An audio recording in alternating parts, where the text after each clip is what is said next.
Ladies and gentlemen, welcome to the Above the Bar podcast, where each week we belly up to the bar with a new guest, find out what they do, who they are, and what makes them great. So sit back, relax, and enjoy.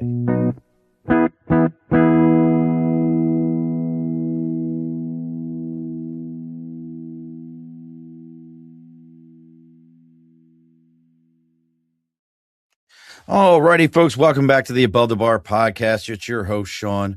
We made it through the most unpatriotic day of the year in America. So we're done with tax day. We're back here. It's another Wednesday. So why not go international, since that's, you know me, I'm such an international jet setter. We had somebody international 2 weeks ago when we talked about Legos as a business. So we're going to bring our next guest in. He is the founder of CJAM Marketing.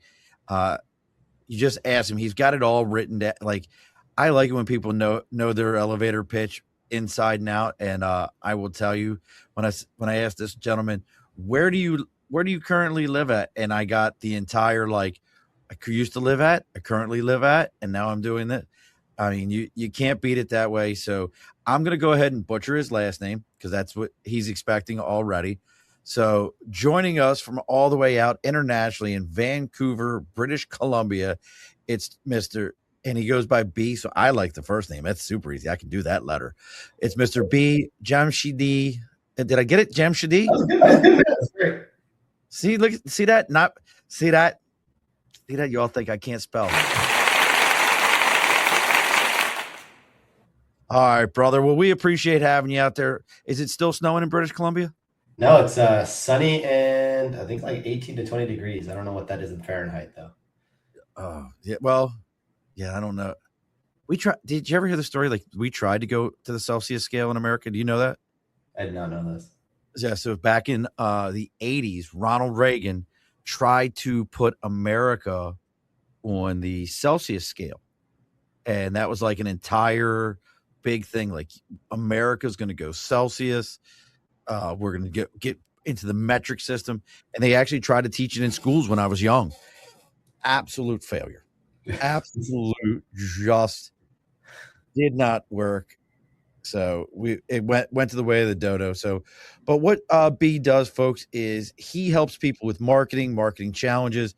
And one of the things we're going to be talking today about with marketing is, why is marketing such a it's more of a challenge today, in my personal opinion, than it's ever been in history, because correct me if I'm wrong, B, it's 27 touch points before somebody normally actually does anything towards a product or addresses a product. Is that about right? Yeah, the numbers have changed from that whole 7 to, it's around 27 or more. It's definitely shifted. So it's a wild one, folks. So B and I are going to talk about that today. So if you got any questions, comments, anything, please reach out and let us know. But let's go ahead and take care of our sponsors, the people that pay the bills around here.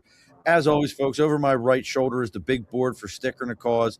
If you got something you believe in, something that you're supporting, something you want other people to know about, you can reach out to us on Facebook, LinkedIn, YouTube, Twitter, Twitch, Instagram, TikTok, all those different locations. Let us know what you got going on.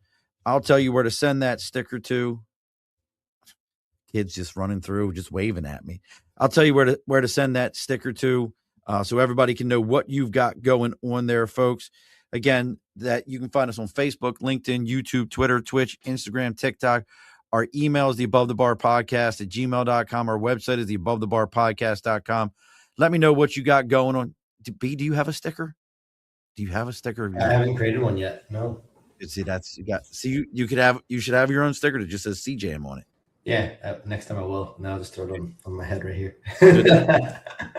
I appreciate that one. So make sure you're reaching out to us. And as always, folks, let's talk about the people that sponsor us around here, and that's Budget Blinds of East Greenbush, Hudson, Coxsackie, Schoharie, Delmar, Clifton Park. Did I miss anyone? And East Greenbush. They are North America's largest custom window treatment company, handling everything from blinds, shades, shutters, drapery, plantation, tint on your windows, you name it. They can help you handle it. Reach out, ask them about what you got going on. Listen, folks, there's nothing in your home like a custom window treatment. You can go and get that cut down stuff that you can buy at the big box stores. And if it works for you, fine. But once you've added some real drapery, some custom things to your home, That's what takes it from a house to a home. So make sure you're reaching out to budget blinds of East Greenbush, Hudson, Coxsackie, Schoharie, Delmar, and Clifton Park. And if you're in that area right now, they're doing 25% off of drapery and Roman shades. That's a huge, huge discount. And as always, folks, if you tell them that you're there to belly up to the bar, they're going to give you another 5% off. B, you got any drapery in your home? I'll have to check. I think it came with some drapery when we bought it. See that?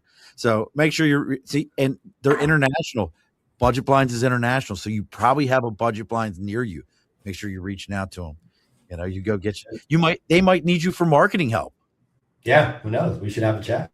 You should have a chat with them and talk to them about their marketing. All righty, folks. So make sure you're reaching out to your local Budget Blinds. All right, B. Everything is done. Everything is taken care of. I'm going to start sharing this around to the world, but I'm taking a look here. So let's see here.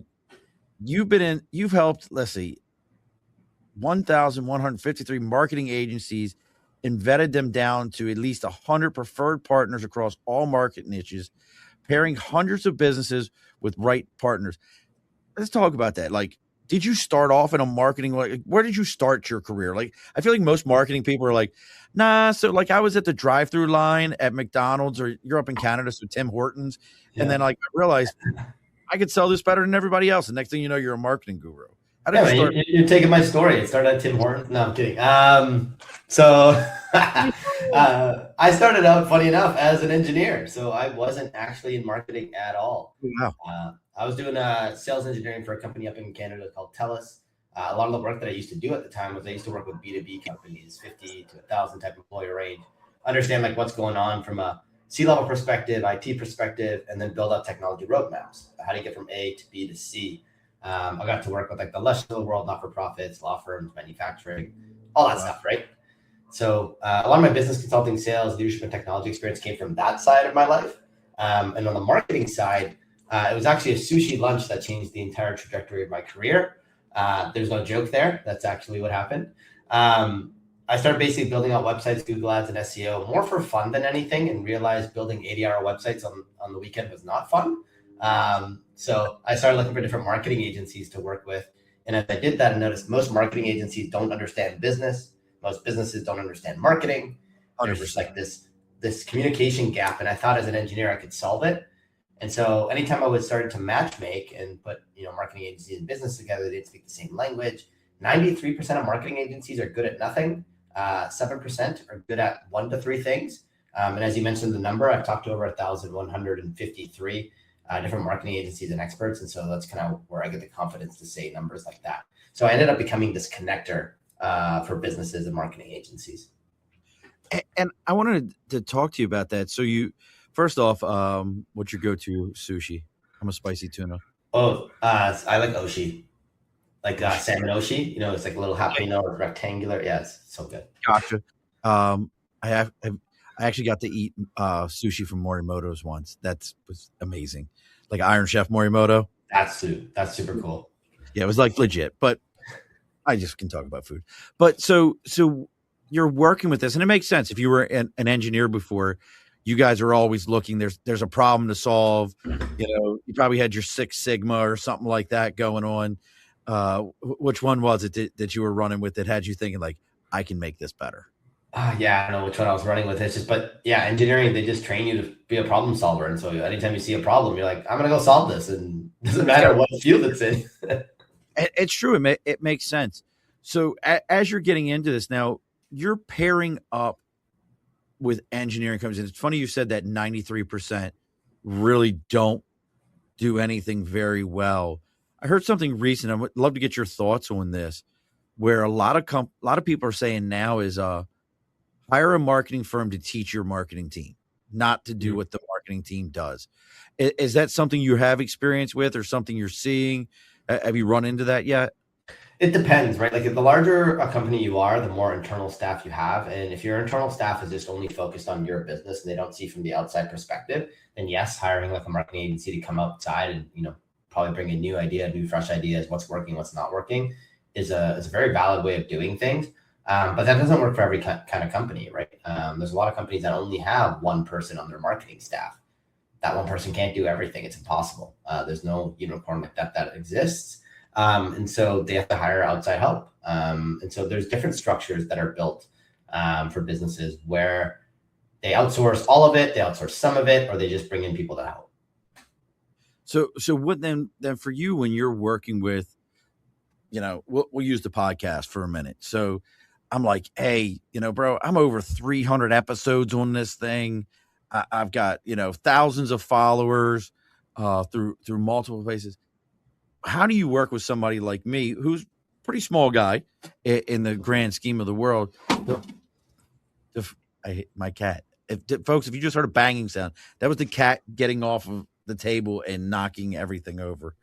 But how do you start working with a guy like me to say, all right, Murph, let's sit down. Let's figure out what makes sense for you. Yeah. So I don't work with a lot of podcasts, but the way that you would approach something like that is like, let's say you're a podcaster doing, let's say 6 figures in revenue, right? Somewhere on that trajectory.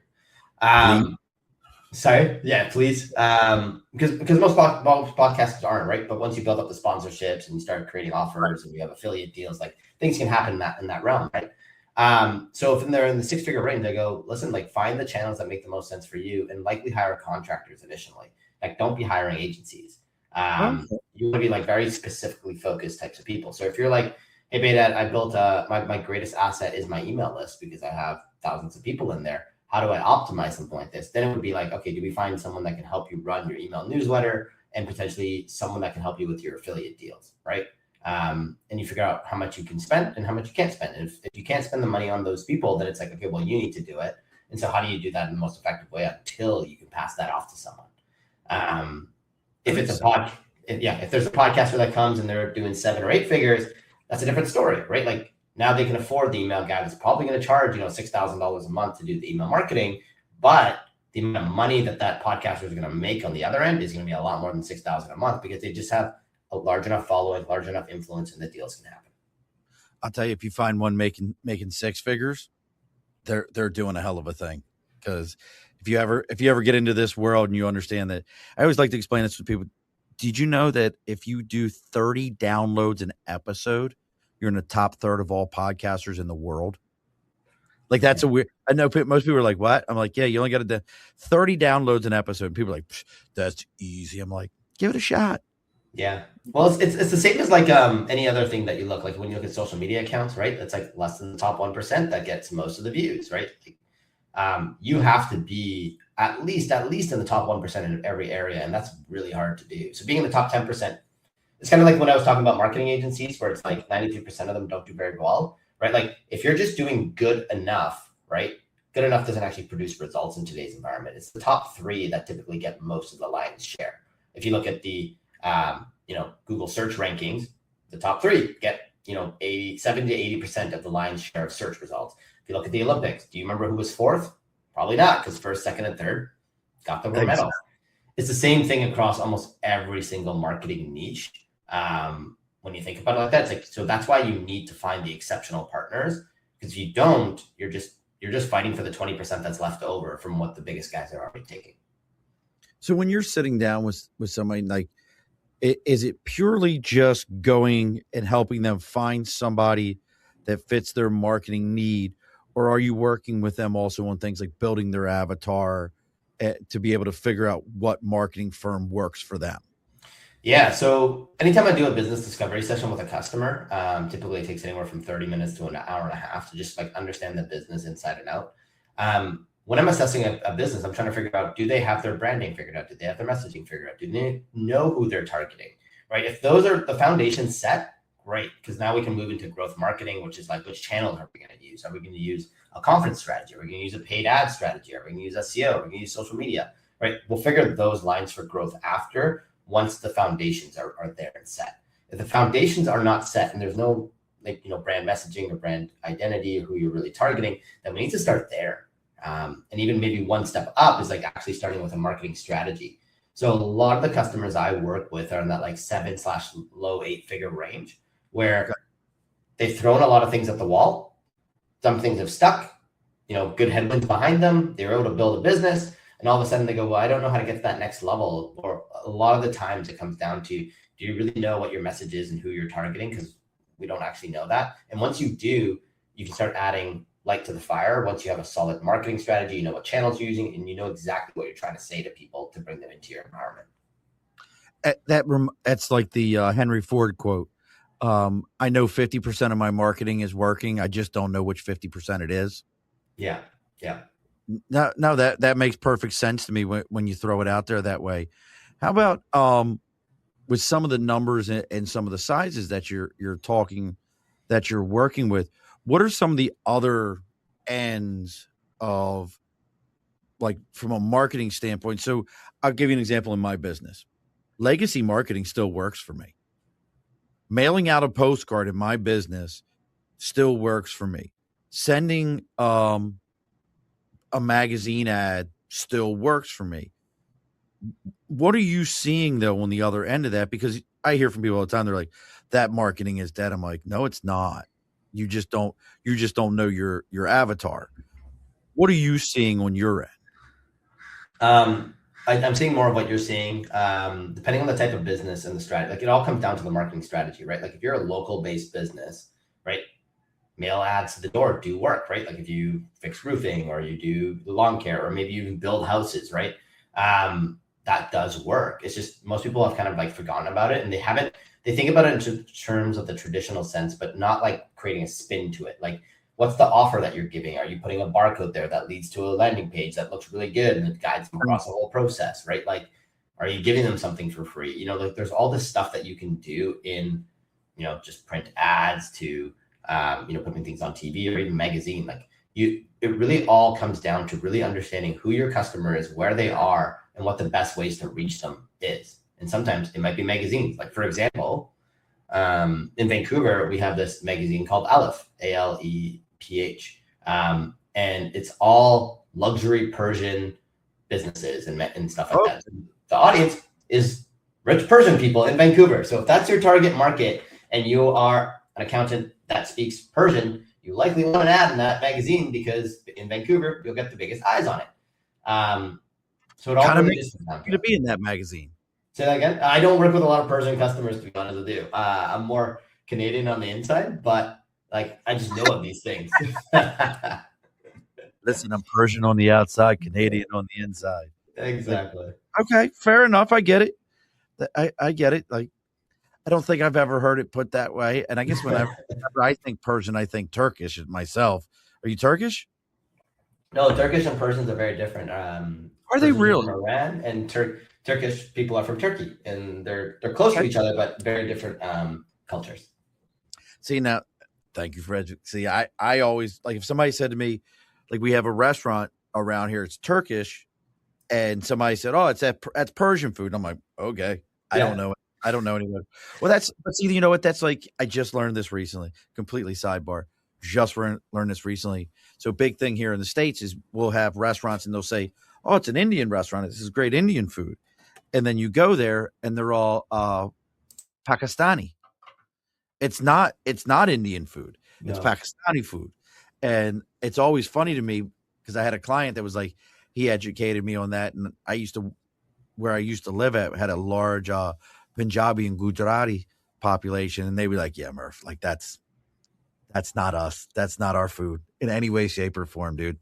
Like you've been duped. Heck, my kid's mother, she's Palestinian. You want to talk about completely different, completely.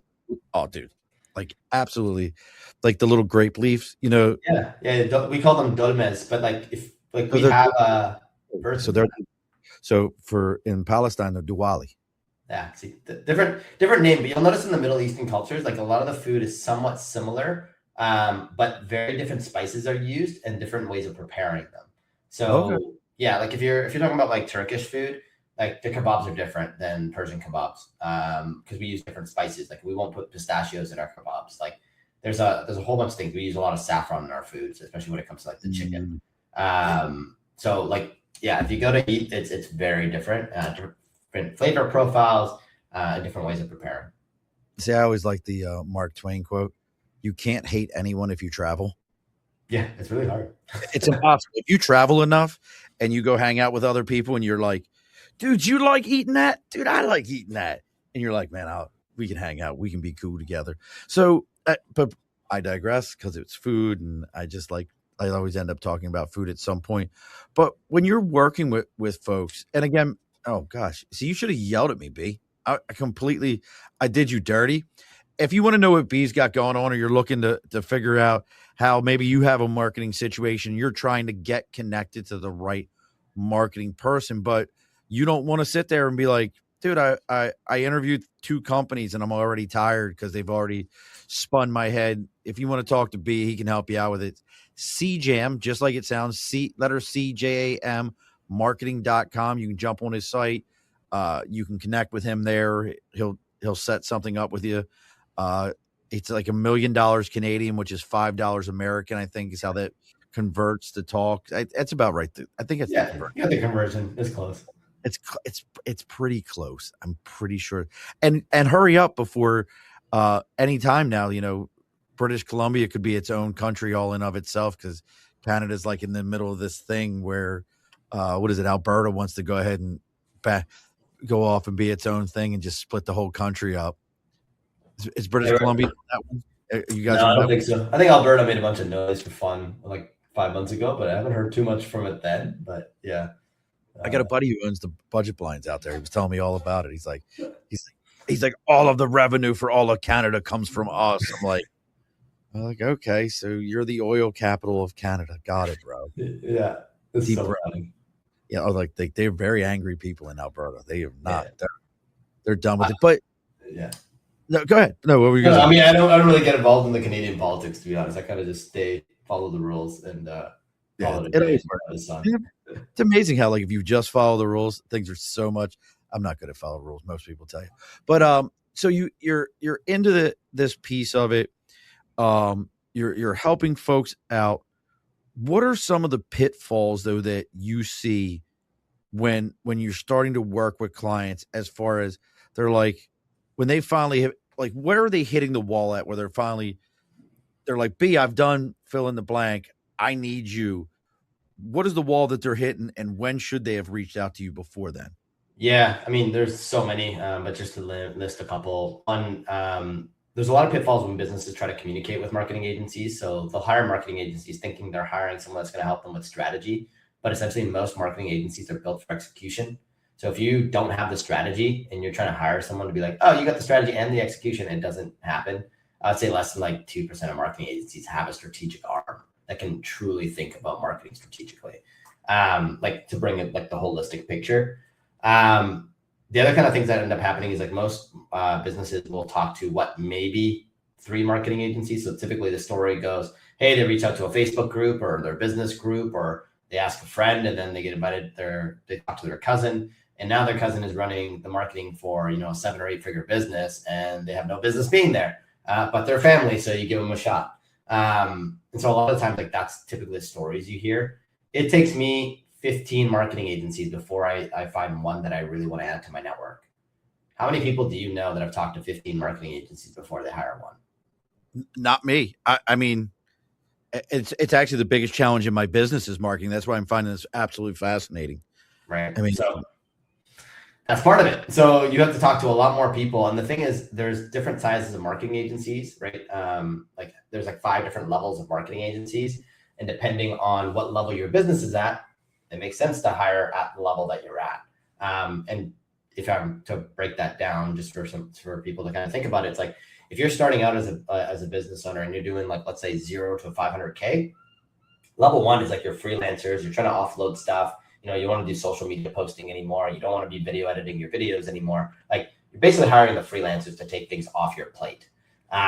Once the business kind of gets to that $500 to $3 million range, you start getting kind of like value-based marketing agencies. And what I consider value-based is they'll charge you not that much money. Typically you're doing a $3,000 to $8,000 retainer a month. They'll be hired for maybe 1 to 3 things very specifically, and they'll do some stuff off the side of the desk, things that you probably wouldn't do anyway. So they're just moving you in the right direction. Once you kind of evolve past that, you start getting to that $3 to $10 million range. You start now getting the niche marketing agency. That's level 3, where people are like really good at SEO, or all they do is Google ads, or all they do is email marketing. And you're gonna be paying a pretty good amount of money to hire those people. Like, typically the retainers are like $5,000 on average for just those one channels. But at that point, you're probably spending $30,000 to $50,000 minimum on ads a month. And so it makes sense to have those specialists. Or even at that level, you're hiring a fractional CMO. Once you kind of move past that, you move to $10 to $30 million range. This is where you start getting those marketing agencies that have a few different departments that are bridged together so that they can manage one part of the funnel. And what I mean by that is like, okay, they run paid ads to a landing page, which they can help build, and then they can do conversion rate optimization on it so that people convert more when they land on the page. And then they take care of email marketing, right? It's like more end to end of one funnel. And these guys are not cheap. You're typically spending, $10,000 to $30,000 a month in retainers for these types of agencies because of how many things they have to bring together. And then the final piece is when you get to the final level, which is like you start working with enterprise type agencies. And these guys are typically going to charge you $1 million a year. And then they're going to go hire people on the back end to fulfill on a project. This is like people that are working with the Cokes of the world and Nike and all that stuff. Right? So enterprise. Yeah. So, and that's kind of when you get to that level. It's like they just have to hire really talented people to try to bridge everything together because the company doesn't want to do it themselves. It's interesting because I know for me, I have one person that handles constant contact and SMS. I have one person that handles Google and updating websites. I've had to like kind of break up into pieces because it's so hard to find. And then it's funny you talk about the fractional CMO. That's always an interesting one. With your experience and as long as you've been doing this, over 7 years now, that you've been doing this. When do you normally just say to somebody like, "Listen, why are you trying to find an agency? You need a CMO. Like, stop playing the agency game. Hire the fractional CMO." Yeah, it happens quite often. Typically, if you're a business doing around 5 million plus, and you don't have a marketing strategy, that's the play. You need some sort of strategy before you go to the next level. You can't just keep throwing things at a wall. That being said, there are some businesses that just because of their average order value or their type of contracts, they could get to 30 to 60 million without one. But that's when they're selling, custom homes, right. They're doing financial products for very large B2B companies, like that kind of thing, right? So it depends on the maturity of the business and how complex the business is, but typically around 5 million plus, you need some sort of FCMO to build out a marketing strategy so that then you can align either internal or agency resources to move you ahead on that marketing strategy. FCMOs aren't cheap. They're like $8,000 to $12,000 a month on average. So you got to think about, okay, I got to pay that person plus have enough marketing budget to apply to the strategy that they built. One little key takeaway is if you're hiring an FCMO that's from like a FCMO agency, these guys are typically going to be more expensive than hiring an FCMO directly. You're looking at 15 to 20 grand for the same person just because they're part of an agency. Wow. And it's just funny to me, like that, isn't that the devil's in the details right there? Man, I need somebody to really help me out with my marketing. I'm at this level. How much does this dude want? Let's bring him on the payroll. You can't afford him on your payroll because you're not doing enough marketing to keep them busy. But at the same time, their cost, I'm telling you folks, like you start looking at it, like chief financial officers is where I'm at in my world and looking for them. And it's like, I really need one, but I don't have enough work for them to do something every day. But at the same time, can I afford one?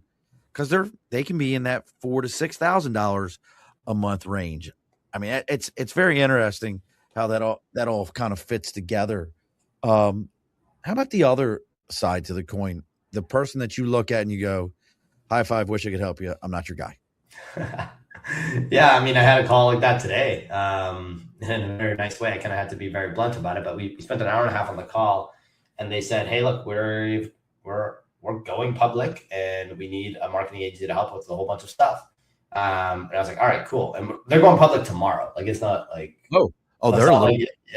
they're quite far ahead. And I was like, "Oh, interesting. Okay, well," and they're like, "Yeah, we got marketing quotes for $65,000 a month. We got marketing quotes for $20,000 a month, but we only have 10K a month. And here's all the things that we need." And I was like, "You need PR, you need conference support, you need design work, you need someone to help with CRM." I'm like, let me just break this down for you right now. Like, just one of these things is going to cost you $10,000 a month at the level that you need it at for a public company. Like, we're not going to hit that number. And as long as 10K is the budget, like, this is just not going to work. And plus, I don't think there's one agency that's going to be able to do your list of 12 things. So my response to them was like, I don't think I can help here. Like, I think what you're missing is actually a strategy, because you have so many things you're trying to do, but you don't actually know who you're targeting first and how you're targeting them. And you're just doing things really fast just to do things really fast. But it's not going to help you in the long term. So my response was really, can't help. That's wild. Like, you've gone through all your funding. If you're like, you don't just go public, and I don't think people understand that. Like, your Schedule A, what is that? You've got to finish it. You correct me if I'm wrong. Maybe you know better than I do. Like, you're at your Schedule C funding before you go public or something like that. Like, you've gotten all your funding. Everybody's got money. Everybody's got equity. Like, well, I can't say you're making money. There's companies out there that don't make a dime, but are evaluated at billions of dollars. But I love you, ChatGPT. But I mean, that's wild. Like, how does that even happen? You got money backing you, right? Like, that's what it comes down to. When you got VC money backing you, you're doing a few million a year. It's just the way the game kind of works sometimes is people just kind of push things through. And it's a lot of it's smoke and mirrors until you catch up, and you catch up later, right? Wow. Yeah. I've had some crazy stories where I'm like, how did you get to that with this? It makes no sense to me. Like what? Give me an example.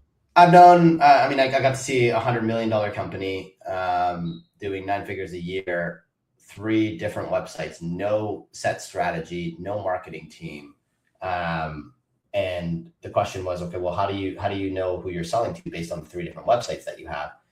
The 3 different websites essentially go to the same company, but each of them are supposed to target a different market.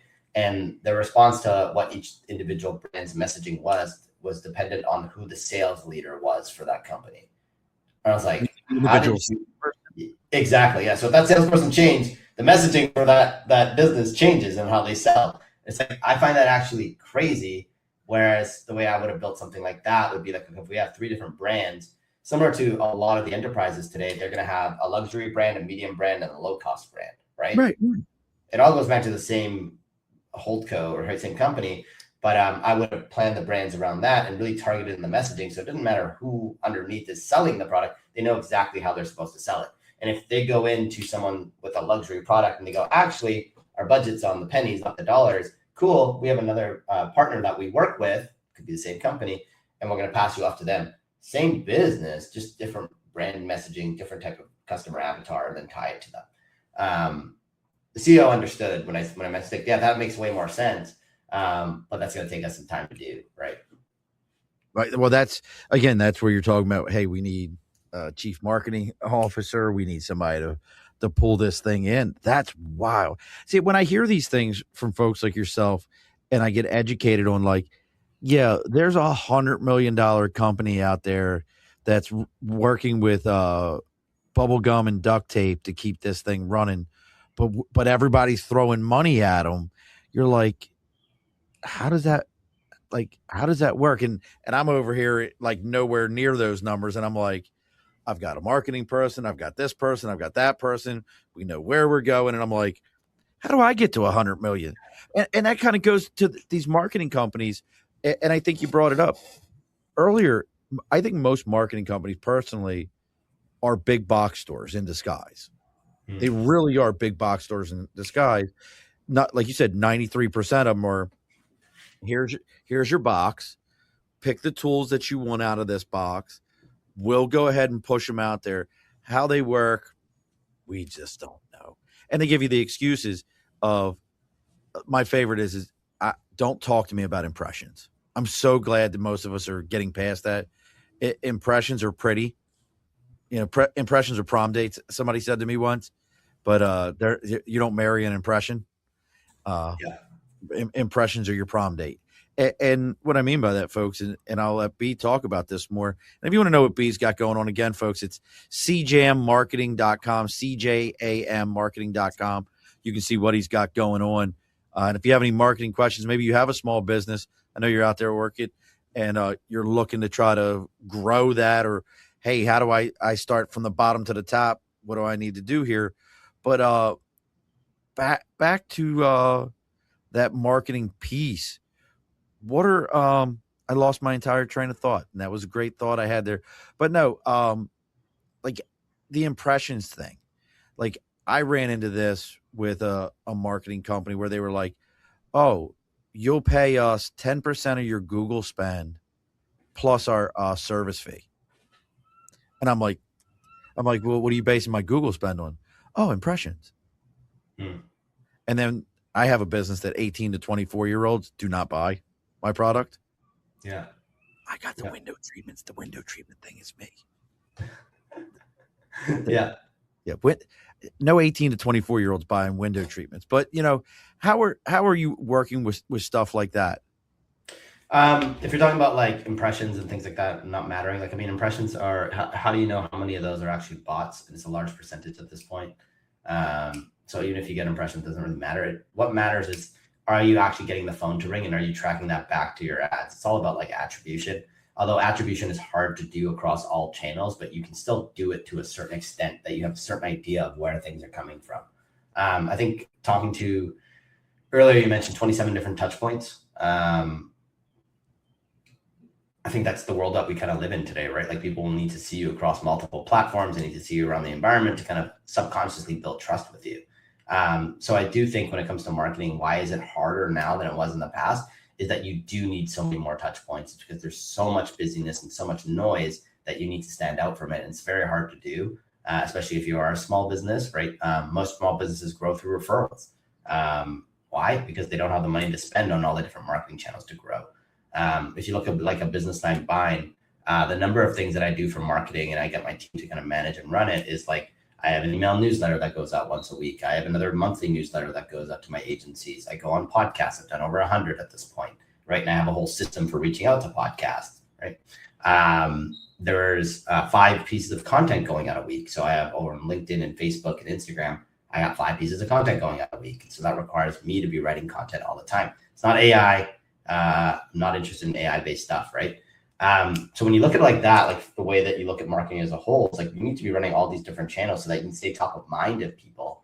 And hopefully over time, like some people will figure out one channel that really works to scale it up and then try to diversify. One of the mistakes that people do is once a channel scales up, they'll just rely fully on that. An algorithm changes, a rule changes, something changes, and all of a sudden your business is gone. And so to really build a resilient business, you have to look at the omni-channel approach for marketing. Oh, look at that. Orchid said she's following you in your site now. Great. That's awesome. Well, because you brought up a great point. And I know I've experienced this. You probably have experienced it. You saw something. It was on Facebook. It was a product. You were like, you know what? I could use that. That's something that's in my wheelhouse. And you bought it. And it didn't come the way it was supposed to. And now everything you see advertised, I don't care where it's at, because you can throw an ad on Facebook and Instagram and places like that. I don't care who you are. You can throw one on there right now before this show is over in 22 minutes. I could have 10 ads on every one of those sites and just running with stuff. So you need those 27 because I got to find out if you're real or not. Mm-hmm. Is B really real? Is he really? Do I hear seagulls flying around him right now? Is it for real, or is that just a sound effect?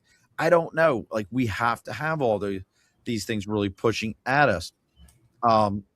So for somebody like Orchid, I know you mentioned about the that entry level, that 0 to 100,000 person. What are some of the places that you could give advice? Like I'll be honest, B. You're on that other level. You're working with numbers that somebody like Orchid, she's not doing that. She's not working with 8-figure companies. How would you advise her to start her marketing strategy? Because she said it, she's exhausted from trying to do it all by herself. What are some ways that she could kind of reach into that to get her brand more recognized and not blow what little budget she has? Mm-hmm. So, I mean, I started my business from zero, so I can speak from kind of like my own experience of building it up.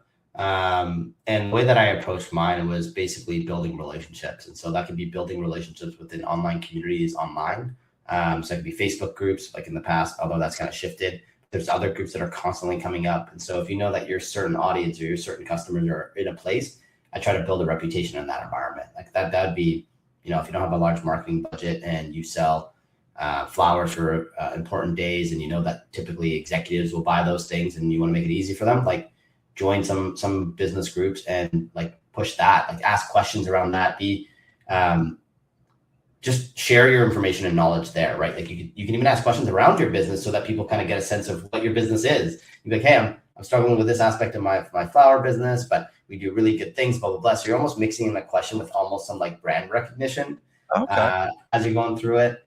But typically most small businesses, especially when they're smaller, referrals is what builds up. So build the right partnerships. Find people that you could pass work to, or they can pass work to you, or maybe creating like a cone. Like if you can't give them something, but you know someone else that can bridge the gaps for them. That's kind of like, that was my way of growing the business without having to spend a lot of money up front and putting yourself in a tough position because you might not have that. If you have some money to spend and you're in that range, I would say try to learn and do it yourself. I know it's a lot of work initially, but it's going to help you find the right partners later on. So for example, if you can take $100 of your Google Ads budget and go take a Google Ads course, learn some of the foundational stuff and start learning from the ground up a little bit yourself.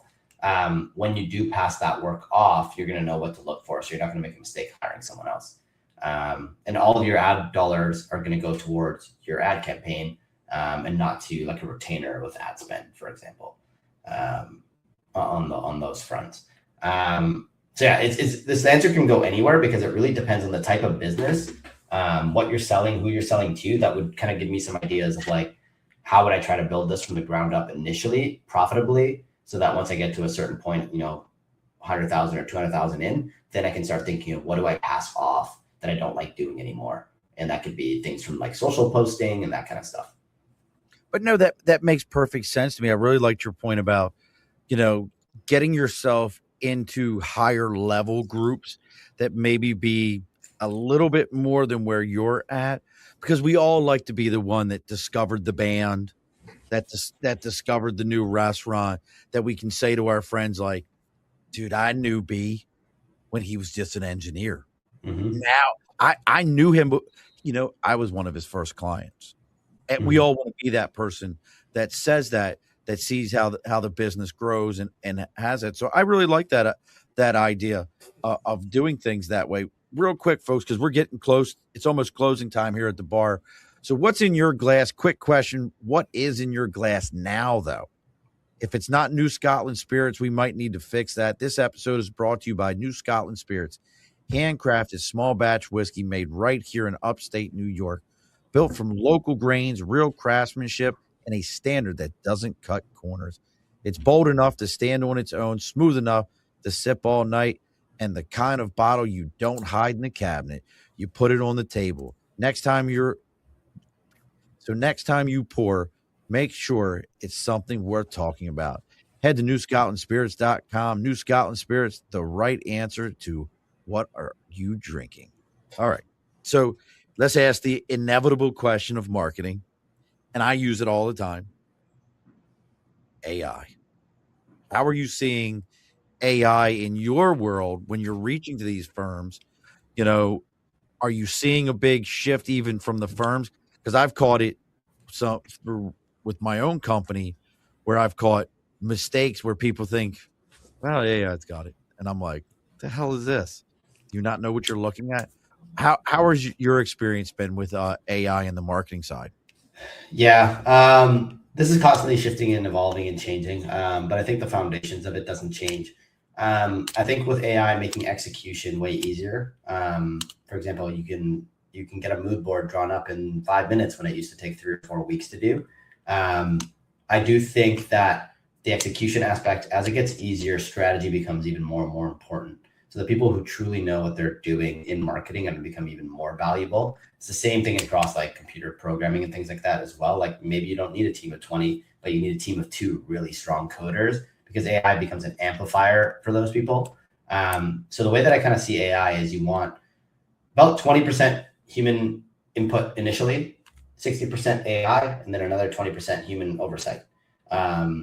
just to make sure that the outcome is good, right? Because we've all seen what AI does when it comes to like building a website. They all look the same. They all have the same structure. I can tell what an AI website looks like, the icons, the way that they structure the headlines. That's not anything crazy or cool, right?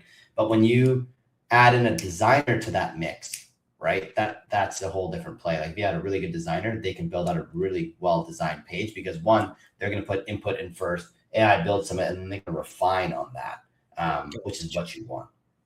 So I think my whole message around like what's happening in the marketing space, I think the execution part is going to become easier, which means strategy becomes even more important. So you need to find the people that can really think about how to bring it all together and truly understand the craft, like the high level copywriters, the high level designers, the high level website developers, and looking for those people is going to be even more important.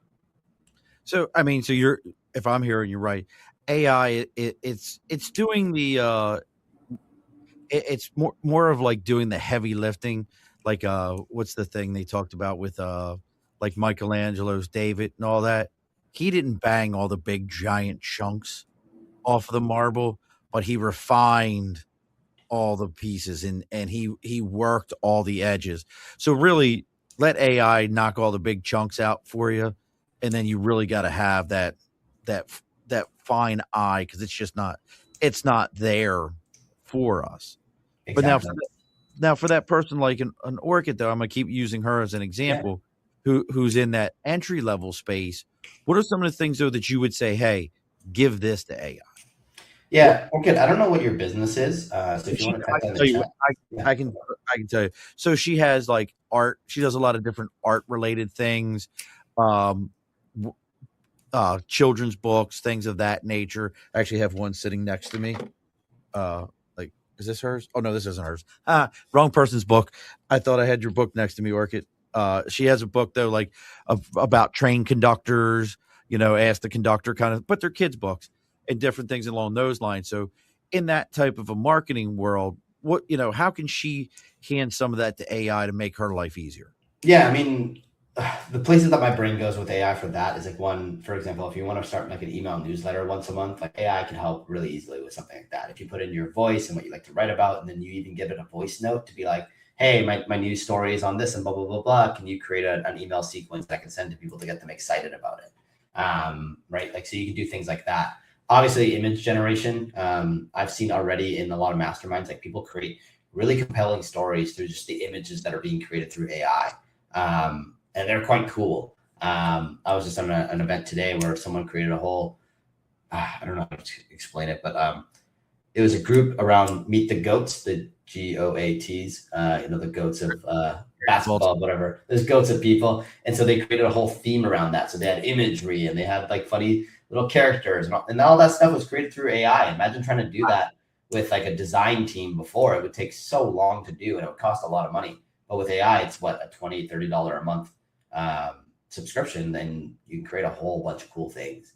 And so I think on the story front, on the visual front, or even on some of the marketing stuff that maybe you didn't have the capacity to do before, but now because AI does kind of like help you move with things forward more, you can probably do a little bit more on that front. So then I guess that's the other side to it then is, we talked a little bit about this. When you're working with somebody to find a firm, and again, folks, if you want to know what B's got going on, it's CJAMmarketing.com. Reach out to him, see what he's got going on. I actually have his website over here next to me. Hiring a marketing partner. He's got his blog in here. You can see a whole bunch of different information on there, talking about really a lot of things we're talking about: how to hire and manage someone, marketing brokers, roles of the marketing team, types of marketing teams. He's got a little bit of everything in here. Was this website built by AIB? No, it was not. This was built like 5 years ago, but AI probably would have made it easier. But it actually, I do like your this is the dork in me. I like your color scheme within it, but he's got his portfolio in here. He got a little bit of everything. So you can see what B's got happening, what he's been up to for different things.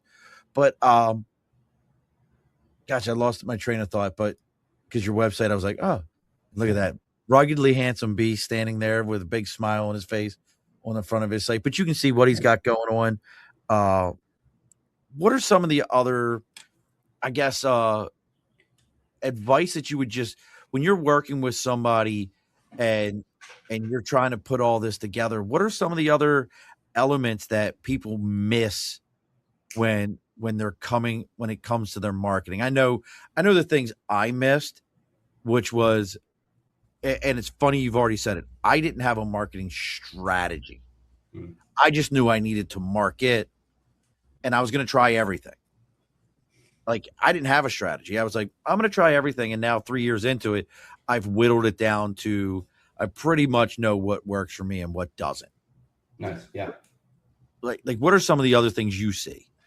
I mean, if we're talking about like when it comes to marketing, I think even before that, like choosing the right type of business to build, right? Like if you're building a business and you are building in a space that is very competitive and there's a lot of big players and you don't have a competitive advantage, you're always going to be fighting an uphill battle, right? Like if I go into being an insurance broker, for example, it's going to be a tough space for me to play in. And so I think there's one aspect of like, where's the business opportunity? Do you have the wind pushing at your back or pushing against you? If it's pushing at your back, marketing becomes easier, running a business becomes easier, but pushing at you, the more you need to do in marketing, the more you need to build brand awareness, and the more time and effort it's going to take to kind of break through. So that's a kind of like one aspect in the beginning. The other aspect is if you're trying to build out your marketing arm and you're a small business, a lot of the mistakes I typically see is people try to punch above their weight and try to hire a bigger marketing agency when it's too early to hire one. Typically, marketing doesn't work very fast. People want to spend money on Google ads and Facebook ads and make it work, but it could take months to really hone in something and find an offer that works. Like Facebook ads is a game of numbers, right? How many ads can you put out there? Which ones hit? Once you get one that hits, then you try to max that as much as possible to try to make the money back from the other 9 ads that you ran that failed, and then keep running it and then try to find the next one and the next one. And that's the process of just Facebook ads, right? Whereas I think most people's mindset is if I put some money into advertising, the algorithm will find me the people and I should make money. I should have an ROI the next day. And that just is not it. No, not in any way, shape, or form, folks. Trust me, have faith and confidence in us. It does not work that way. I absolutely wish it would. How about and it's interesting you mentioned the business side of it. Folks, I'm going to give you the best piece of, unless you absolutely have a gut-wrenching passion for something, like you want to make the best whatever, marketing doesn't matter to you. You're just going to do what you do and people will eventually find you because you're so great and passionate at it. But if you're just doing something because you're like, people need baseballs, I'm going to make $1 billion selling baseballs. No, you're not. No, you're not. Like go find things that you never thought anyone would ever want to buy because that's what they buy because you're not thinking of it. I mean, there's reason that service industry businesses, I don't know how many of those you work with, but I'll tell you, there's no more money out there than start looking into service industries, folks. AI can't replace them. AI can't replace your service industries. So we're getting close to the end here, folks. What's some other advice you got for everybody, B? I mean, we went through a lot of different stuff. We touched a lot of different spots here. What's some of the other things that you have for everybody? Yeah, I would just say think about marketing holistically. How does it all kind of come together versus just focusing on like a very narrow niche and mindset in marketing? Like marketing is going to require you to do a lot of testing and a lot of failing, and that's just part of the process and part of learning along the journey for that. And try to find the A players when you can afford to hire them. Don't settle for average. I think whenever you settle for average, you're just going to get less than average results. You won't even get average results anymore. So always try to be looking for the A players. Use your network, use other people's networks, and always be building relationships before you need them. That's been the way that I've kind of built my business is I'll build a ton of relationships, and maybe in 3 or 4 years, I can help them or they can help me. And really, at the end of the day, your network is your net worth, and that's a lot of what I've built. Well, I think you hit a great point right there. Also, if you hire a mediocre advertising firm or marketing firm to handle your stuff, you will get mediocre results because they only feel that they need to be mediocre. Oh, one other thing, folks, it's not the TV show Mad Men. I promise you, no one is sitting around and being like, Murph and his window treatments. Bring me the ladies. We're gonna drink and talk about things with window treatments. That's not happening, folks. That's not real. It's not real. Half of your marketing team is in the Ukraine. The other half is in South Africa. Your assistant is in the Philippines. Is that about right? I mean, with a lot of these companies, am I wrong? Yeah, if you're on the smaller agencies, yes, because that's the only way they can get their services done at a price point that people will pay for. Yeah, and then as you move into the medium-sized ones, it's a little bit different. Yeah, they might be local with the mediums, but like when you're just starting out, trust me. And that's another great point. I want to know your thoughts on that. How about your thoughts on going to something like a My Outdesk or, gosh, I can't think of the other company's name right now. That one's just the only one sticking in my head. And hiring a marketing person that's like your marketing person. They work just for you through one of these companies. Cost you about $2,100 to $2,500 a month, but that's your marketing person that you're working hand in hand with. What are your thoughts on that as opposed to a firm?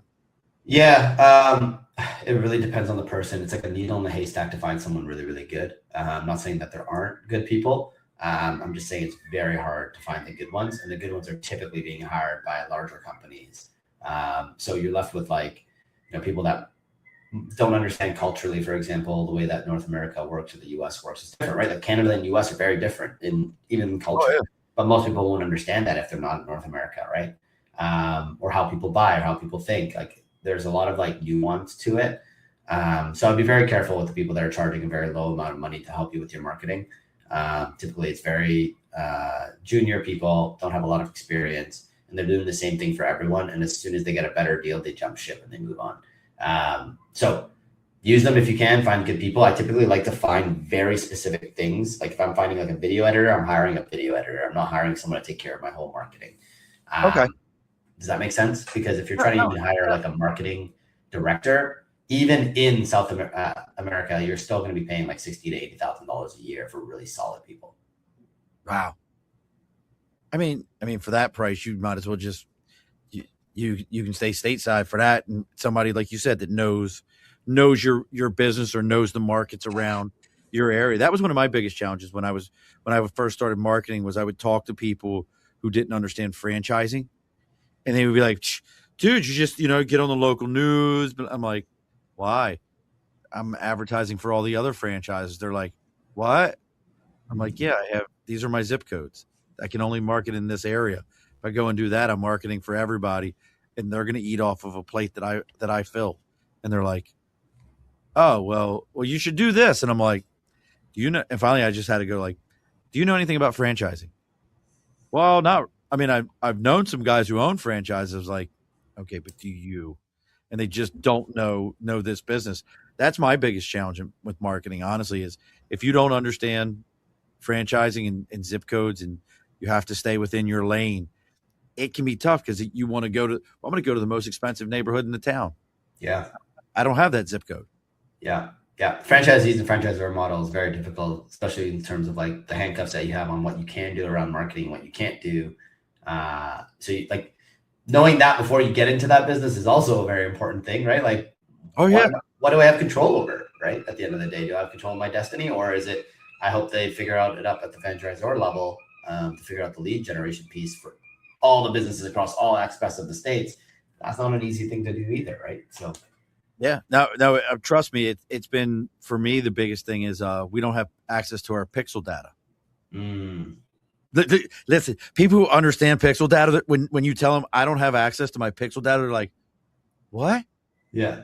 I don't have access to that data that tells me that B touched my website. He lives in X area, has a net worth of, and here's how you can rebrand him and retarget him. I don't have access to that. Do you want to know how frustrating that is? Yeah, I can imagine being very frustrating. It's like, give me the access. And they're like, "Oh, go to this preferred vendor of ours. They have access." I'm like, I'm not paying them people for data that should be mine. You're giving it to them. Dude, the whole. I can understand the frustration. Usa. Yeah. Santa. Let's get my chakras in order. All right, folks. Well, listen, as always, if you're finding us through B or B through us, make sure you're giving everybody a like, share, follow, all those kind of things. It really does matter. I know it sounds cliche. Listen, it's marketing. Trust me, it's a form of it. Go ahead and do all those things. Reach out to them if you've got a business. Make sure you're joining us next week. So we've got the band Flight 409. Most of our bands come from an amazing PR person that provides everything to us, Wendy Ford. So she's provided us with the folks from Flight 409. You can check them out. Love This has officially re-entered the atmosphere, and they're coming in hot. Their new single, Finish What You Started, released a few days ago, marking their first new track since 2009. That's a long time. And it's packed with all the nostalgia, energy, emotions that made fans fall in love with them in the first place. And they're actually, if you go back and listen, you're like, they're one of those bands you're like, I think I remember them. And then now they're coming back around. So we're going to have several members of the band on next week talking about their new album, building an album, what it was like to get back and make an album. You know, when you realize that that's 16 years or 17 years ago since the last time you were really out there doing it. You know, kids are getting ready to graduate from high school since the last time you made an album. So make sure you're reaching out to them, reaching out to us and watching us next week, every Wednesday, 8 p.m. Eastern Standard Time. Now, B, at the end of every episode, we always do the same thing. The guest always gets the final word. Now, don't log off on me right afterwards, but the guest gets the final word. Now, what's your final word for tonight? Connection. Alrighty, folks. Be sure to push your stool in. This has been a Second Front podcast presentation found on Apple, Spotify, and wherever podcasts can be found.